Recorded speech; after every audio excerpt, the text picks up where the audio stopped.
Thank you. That's a good-looking group behind me. This group isn't too bad either. Very nice. Nice to be with you. Beautiful, right? Beautiful. Thank you very much. And thank you all for being here to support one of the most important pieces of legislation in the history of our country. And that's everybody saying that, virtually everybody. The one big, beautiful bill to secure our borders, turbocharge our economy, and bring back the American dream. That's what's happening, too. It's met with tremendous approval and reception. And when we were thinking about doing it, we were going to break it down into 3, 4, 5, 6, or even 7 bills. And I said, let's make it one big, beautiful bill, Mike, right?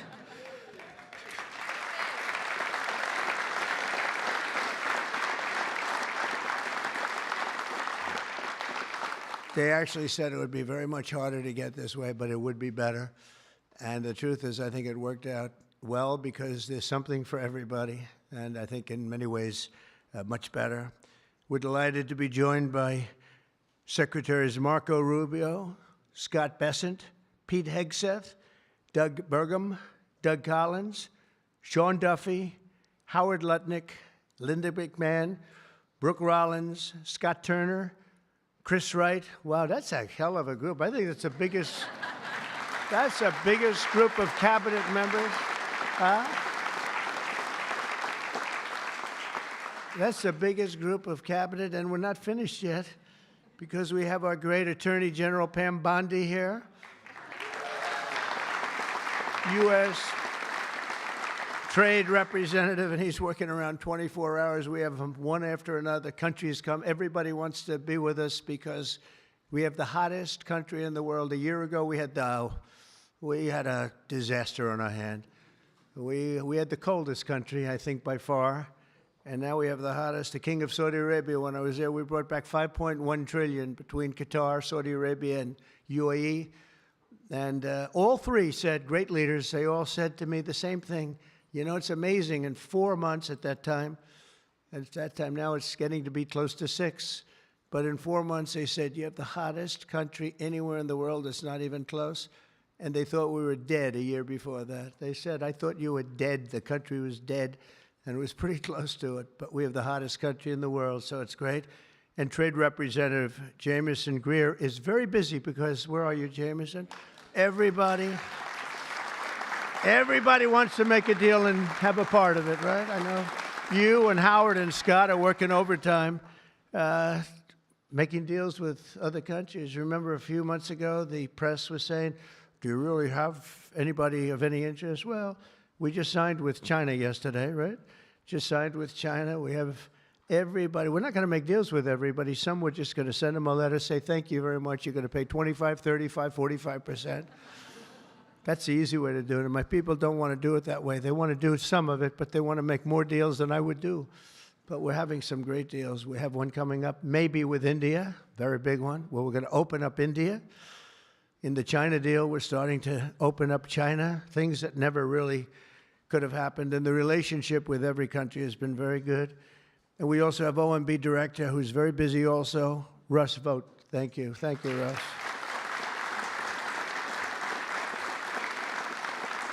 And also, I want to give a very special thank you. This is a hell of a group we have here. This is amazing, the quality of people. But actually, I like these people and most of those people much better than the people I just named, okay? But a very special thanks as well to Speaker Mike Johnson, who's a great, legendary guy. He's going to go down as a legend. A great friend of mine, a fantastic Senator, Roger Marshall, wherever you may be. Roger, thank you very much. Thank you. Bernie Moreno, great win Bernie had in Ohio. Bernie, great win. That was a tough race. They said that was not winnable, and he won by about 5 points, so that was pretty good. So much for not winnable. Mike Lee is here. Mike, hi, Mike. Thank you, Mike. Tim Sheehy, another tremendous win. Way to go, Tim. Young, handsome. That was another race that wasn't supposed to be able to be won. They said, well, we have a very young, handsome guy. I said, does that matter? Looks don't matter, do they, Mike? Looks. Anyway, great job. You can't help it. You can't help it. Great. That was a great race, along with Representatives Paul Gosar, Greg Murphy, Tom Kaine, Jen Kiggins, Rob Bresnahan, who's where is Rob? Stand up, Rob. Let me see you. Good. He's done a fantastic job. And Ryan McKenzie. Thank you, Ryan. Thank you all. That's great.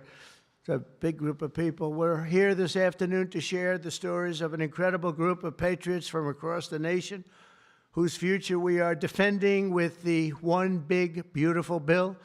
This is the ultimate codification of our agenda to, very simply, a phrase that's been used pretty well by me over the last 10 years, but maybe even before that, make America great again. Very simple, make America great again. When Joe Biden used to get up and say, we will stop this horrible MAGA, we're going to stop MAGA, we're going to fight it, I said, Joe, loosen up. It's called Make America Great Again. It's okay. Remember that he got up so angry. He was so angry. He said, make America great again. But we'll deliver a record tax cut, a record spending cut, a record investment in border security. We've done so well on the border. You know, last month, we had 0 people that crossed the border. 0.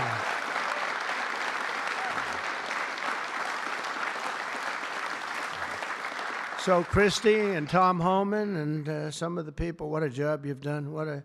But, you know, people forget about that. They don't care. The border's been fixed. I wanted to talk about the border 2 days ago at a big group. Sir, they don't want to hear about the border. Why? It's fixed. You know, it's the second time it happened to me. In 2016, I won on the border. I fixed it in about 3 months. It was beautiful. And they wouldn't let me talk about the border. Sir, nobody wants to hear about the border. But we're going to talk about it anyway. Right, Tom Homan? We're talking about it anyway.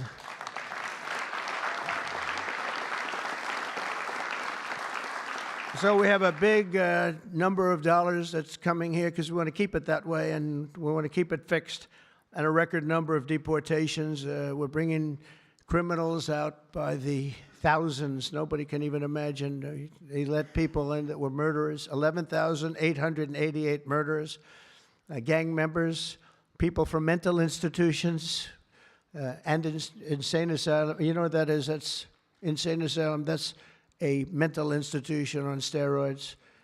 During the campaign, I talk about the late, great Hannibal Lecter. Do you know who that is, Hannibal Lecter? Silence of the Lambs. I'd talk about it, and the fake news would go crazy. Why does he keep mentioning? Well, because we won in a landslide. That's why they don't want to have Hannibal in our midst. And the day I signed this bill into law, almost every major promise made in the 2024 campaign already will have become a promise kept. And that's very important. Promises made, promises kept. And according to the Council of Economic Advisors, these reforms will protect or create more than 7 million jobs, add 3.1% to economic growth, reduce taxes for the typical American by nearly 15%, and increase take-home pay for the normal family of 4 by at least $13,000, and that takes place immediately. That's not bad, right? Look, I'm looking at that guy back there, right? That's pretty good. And if we had a person over at the Fed that would lower interest rates a little bit, that would be helpful too. It's hard to believe. This is on top of, you know, we have to fight this guy. He's not doing the job. Each point that he keeps it up is the equivalent of $300 billion. $300 billion. So if he loaded 2, it would save $600 billion. We have to work hard with cuts on that, right? That's a lot of cutting. And this guy could do it so easily. We don't have inflation. Well, we might have inflation. Yeah, and if you do, you raise the rate a little bit. That's okay. But we're going out because Biden gave us a lot of short-term debt. And given the short-term debt, he did us no favor. So I think what we'll do is we'll probably just extend the short-term debt and then go out, because I don't want to tie it up for 10 or 15 years at a high rate. But every point is it's really more, is $300 billion. So if we got it down to 1%, we're talking about almost $1 trillion in saving just with the stroke of a pen. No work, no missing anything, just like an accounting situation. Oh, Doug Collins. I just see Doug. Did I mention you, Doug? I don't think so. I'm glad I saw you. I'm glad that somebody's going to be in big trouble with you. They didn't write your name down, Doug. Somebody's in, I got you. So we think of that, though. We save, and all you have to do, it's so simple. I'm explaining to this guy, and Biden extended him. That wasn't good. I'm explaining to him, you can do so much for our country. You could save $1 trillion just with a stroke of a pen. Just the utterance of a sentence that we're going to be cutting. It's a shame. It's a shame. We're one of the highest. We should be the lowest. You know, with the United States of America, we'd have money coming in like at levels that they have never seen. I got a call the other day from the people in Congress because we're doing our bill. I didn't even tell you this, Mike, and they called. They said, there's something wrong with the numbers, sir. I said, what's wrong? I don't know. They're not balancing out. There's something really wrong. I said, is that a good thing or a bad thing? Well, we don't know. I said, what's the problem? We're taking in much more money than we have scheduled. I said, so far that sounds good. They said, how much is it? About $80 billion. I said, do me a favor, check the tariff line. They called me back an hour later. Sir, we've taken in $88 billion in tariffs. Isn't that a beautiful thing? 88 billion. I thought I'd tell these little stories. Go off script and tell these little stories, Scott, right? Because it does make it a little more interesting. Although my speechwriters have just gotten every award in the book. Vince, where are you, Vince? Good. Where are we? Where's Ross? He's gotten all these awards and I'm going off the record all the time. Where is he? He didn't show up to the speech. He wrote the speech. He didn't show. Well, that means he has confidence in me. According to the Council of Economic Advisors, these reforms will protect or create more than 7 million jobs, add 3.1% to economic growth, reduce taxes for the typical American by nearly 15%, and increase take-home pay for a normal family by an incredible $13,000. All of these things are happening. And by the way, there's no inflation. All of the numbers I gave you, all of the money that's coming in, and maybe more importantly than the billions of dollars we're taking in with tariffs, is the fact that we've got hundreds of plants going up all over the United States that never would have been here. I was with Howard and Scott and Texas Instruments the other day, and the head of Texas Instruments, they're going to spend $60 billion in the United States. And he said, sir, please don't do it to me. And I looked at him, I knew exactly what he meant. He said, you mean tariffs, right? He said, that's right. If you ever get rid of those tariffs, you've cost me a fortune.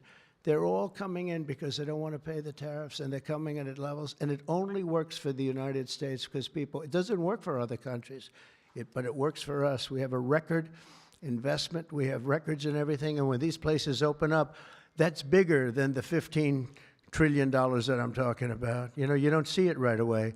But bigger is the fact that they're all coming in, they're building their factories, the AI factories and the auto plants. We have auto plants, they're closing up in other countries. I don't want to specifically name the countries, but you know who they are. And they're coming into the U.S. and they're opening up and building like nobody's ever seen anything like it. I don't call it a miracle. I call it, this should have been done 40 years ago. We would have never lost our auto. We lost 50% of our auto industry to China, Mexico, Canada, and various other countries. Should have never happened if you had a president that said, we're going to charge you tariffs. You're not going to build next to us. Send it in and take away our jobs. If you would have said 25, 50, or 100% tariff, not one company would have left. But they weren't business people. They were politicians, not very good ones, and some good ones, but some really not good at anything, to be honest with you. We're going to stop the largest tax hike, and we're going to do that in history. This would be, if the bill doesn't pass, there'll be a 68% tax increase. Think of that, 68%, which would be the largest in history by about 40 points. And we'll make the Trump tax cuts permanent, expand the child tax credit, and we will deliver no tax on tips, no tax on overtime, and no tax on Social Security for our great seniors.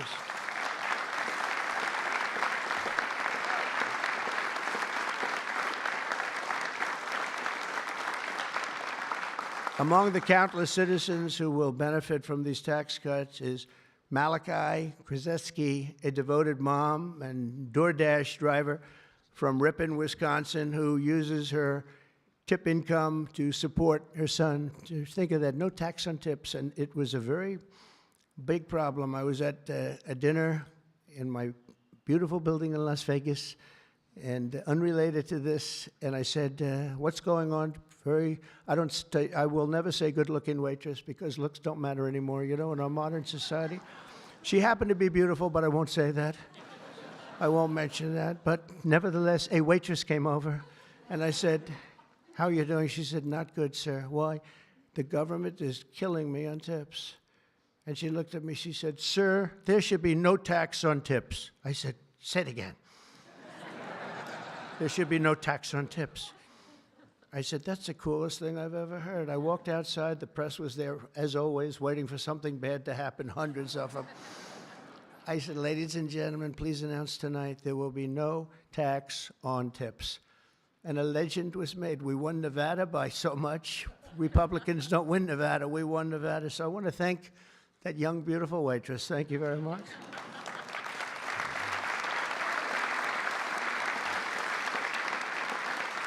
But with no tax on tips and other cuts, this bill will save Malachi thousands of dollars per year, enabling her to achieve her goal of visiting every U.S. state with her son. She wants to visit every state by the time he's 18 years old. So, Malachi, it sounds to me like you're off to a fantastic start. And where are you, Malachi? Where are you?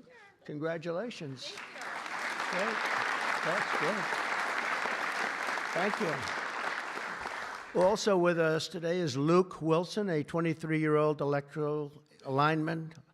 He loves being an electrician, but in this case, the lineman. And these are guys that take big risk, and it's hard stuff. But if you know what you're doing, it's fine. He's from Harmony, Pennsylvania, as well as Dee Sova, a truck driver from Springfield, Missouri, where, by the way, our beautiful planes landed, our B-2s. They landed after 36 hours of flying. Great going, Pete. And they hit the target.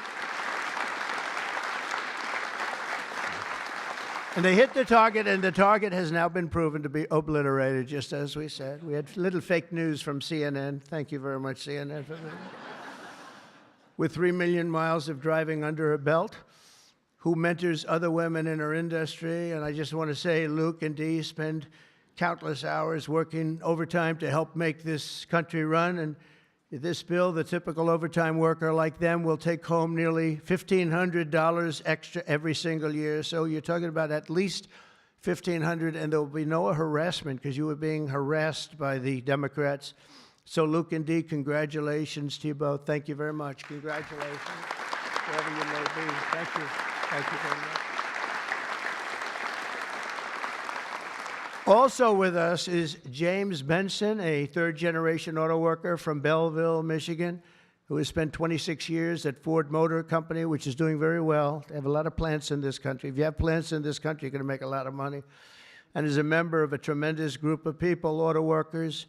And I'll tell you, we love these people. Auto workers for Trump, and I came through for them, but they were with me long before I really thought. A lot of people said, is he going to run again? Will he run? They've always been with me, the auto workers. James was a lifelong Democrat until 2017, when he saw the benefits of our tax law, and he also liked Trump. Now, sometimes they can like the law, but if they don't like the candidate, it's not going to matter, right? Is that right, Marco? Marco knows, because he has been one hell of a great Secretary of State, right? Stand up, Marco. Everybody respects Marco, right? True. Everybody respects him. Now we're delivering an even bigger win for the auto workers by making interest on car payments fully tax deductible. You know, that's something only rich people seem to have gotten. I said, you know, and that was my idea. It's pretty simple. But I said, you know, the rich people, they always looking for deductions. We want deductions. Linda, did I say, will you please stand up? Linda McMahon. So great. How much is Harvard going to be charged? How much are you asking for Harvard? Because they really have violated a lot of different caveats, haven't they? Huh? A lot, like a lot. They've been given $5 billion over the years. Can you imagine? And that's over a short number of years. That's just the beginning. They have $52 billion sitting in the bank, and they haven't been nice to our country. So I want to thank Linda McMahon, who's been really fantastic. But I said, on interest, I said, why couldn't we, if a car is made in the United States only, because otherwise we don't care if it's made someplace else, give the people that buy the car a deduction on the interest that they're paying to buy the car. And people said, what a great idea. It's so simple. It's like the paperclip. Somebody came up with the idea of a paperclip many years ago, 1817, and he became a very rich person. And everybody looked at it and said, why the hell didn't I think of that?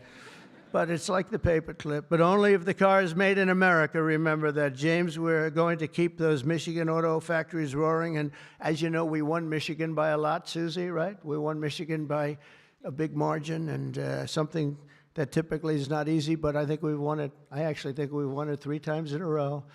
So it's been a great state, but a big factor with the auto workers. They went with us very big, and I love them.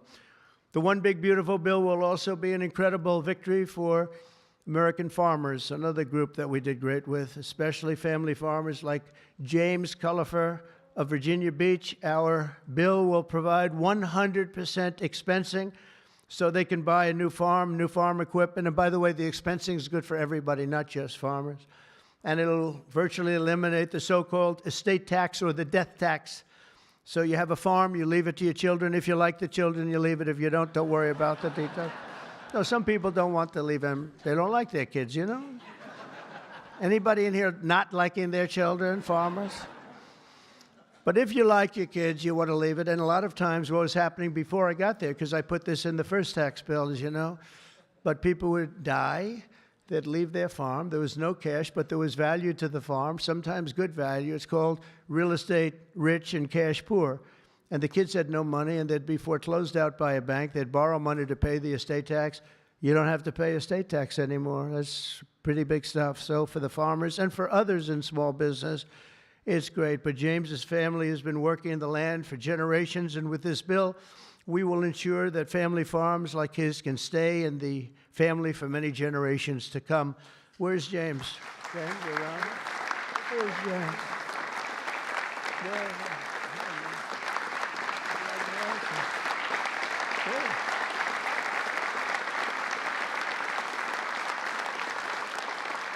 That's great. And you know what I mean, James, right? People pass away, they love their kids or whoever they're leaving, but they love their kids especially. And you won't have the family farmer anymore the long time because they were losing them to the banks, and they were losing them at record numbers. It's not going to happen anymore. There's no tax. We're also going to empower American parents by expanding opportunity scholarships to provide school choice. School choice is a big deal.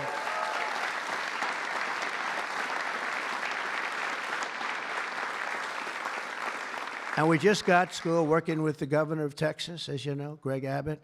We just had it passed in Texas, and I know about that. Somebody said, yeah, that was a big deal. They've been trying to get it for 9 years, and they asked me if I'd call the legislature, Republicans in the legislature, and I did. And I gave them a pep talk, and everybody voted for it. First time, they were shocked, but they never asked me to call them before. This was the first time, and they got it passed, right, Susie? It was amazing. And it was something that Dan and Greg and everybody, they really wanted it. And Ted Cruz wanted it badly. They all wanted it, so we got it in Texas. But you're going to have it, more and more people are talking about school choice. Good thing. This will be the godsend for mothers like Angelina Banks from Philadelphia. Where's Angelina? Where is Angelina? Oh. Oh. Oh. You are very pretty. She went out for a second and she's coming back. Okay? Where's Ange? Come on over here, Angelina. Oh, that's terrible. Oh, wow. How are you? I won't ask you where you've been, okay? I promise. But it's great to have you. It's great to have. I mentioned your name. I said, where's Angelina? He said, she'll be right back, sir. Thank you very much. Appreciate it. And Aubrey and Ava Jane, Angelina says the tax relief for child care and education are a foundation for stability and dignity. I think those were your words, right? Stability and dignity. Good words for her family. And with the One Big Beautiful Bill, we're delivering both empowering hundreds of thousands of families to choose the public, private, charter, religious school, or the home school of their choice. And Angelina, thank you very much for being with us. Beautiful. Beautiful. So this bill will also be the single most important piece of border legislation ever to cross the floor of Congress. We will hire 3,000 new Border Patrol officers and 10,000 new ICE agents. And these people are great. I tell you what, I got to know a lot of them. And we have tremendous representation. They've been for me from day one. In fact, I shouldn't say this, but they endorsed me when I first ran, almost at the beginning. And they weren't sure if they were allowed to endorse me. And they said, we don't care, we're endorsing you. But they were great, and they've been my friends ever since. But think of that. So we're going to hire 3,000 new Border Patrol officers, 10,000 new ICE agents. And, you know, these ICE guys, they go into war zones, and they're tough, and they love our country. And if you're not going to be tough, you're not going to do well. But they are tough, and they'll break into a pack, and they call them a pack. Some of these packs come out of the jails of Venezuela. They come from places that you don't want to know about. They're gang members that have been all sent in here through Biden's open door stupid policy. The dumbest policy, I think, well, we have a lot of dumb policies, but the worst, I think, is open borders, where anybody comes into our country totally unvetted, totally unchecked. And they're drug dealers, and they're people that we don't want them. And they're murderers, you know, they're murderers. I told you, over 11,000 murderers. They're in here. 50% of those, by the way, murdered more than one person. And they came in, no check-in, no anything. It's so sad. What that man has done to this country, we should never forget it, okay? We should never, ever forget it. With that whole group of people, I don't even think it was him. He didn't believe in open borders. He didn't believe in men playing in women's sports or transgender for everybody. But what that group of people has done to this country will never, ever, I don't think we can ever allow history to forget it. What they've done to us is so sad. We're going to fully fund the final sections of Border Wall, impose a new remittance tax on money sent back to foreign countries, and dramatically increase deportations to a bare minimum of 1 million illegal aliens per year. And what we're doing is we're really going after the criminal aliens, of which we have plenty to work with. People say, well, that's a lot, isn't it? Well, remember, these countries are very smart. They're headed up by people I know. In almost all cases, they're very smart people, and they're people of great common sense. They're not sending their good people out. They're sending the bad people out, and they put them into caravans. I think I came up with that name, but somebody did. It's a great name, a caravan. Thousands, and sometimes as many as 30,000 people walking right into our country. Again, last month we had none. Think of that. It's almost, people say it's almost impossible. But they come in, and at a minimum, they're not people that work very hard. They're people that are on welfare. They don't want them. They don't want them. They give them to us. It's incredible what's happened, and it's so sad to see. It's so sad. It could make you just sick to your stomach when you think about it. I was going to say it could make you cry, but I like to pretend I never cry. I don't want to be a crier, but it makes you sick to think of what they did. What they did to us is just sick. And guys, if we didn't have a Tom Homan, and if we didn't have some of the guys that we have working so hard and dangerously, the country wouldn't stand a chance. But we're getting them out, not as fast as they came in, because they came in and you'd see hundreds of thousands pour into our country in a day. But we're getting them out. And here today is Angel Dad Joe Abraham, the Angel Moms and Angel Dads. These are incredible people. They lost their precious 20-year-old daughter, Katie, in a hit and run after she was struck by an illegal alien from Guatemala. Katie was stopped at a traffic light, rear-ended, full force, going 60, 70 miles an hour right into the back of her car while she stopped. And she died immediately. And her killer, I think you could really say the killer, fled the scene. And Joe, we will end this invasion once and for all, and we're always going to remember the memory of Katie, that beautiful, beautiful 20-year-old daughter of yours. Where's Joe? Is she around here? Joe? Come here, Joe. Come here.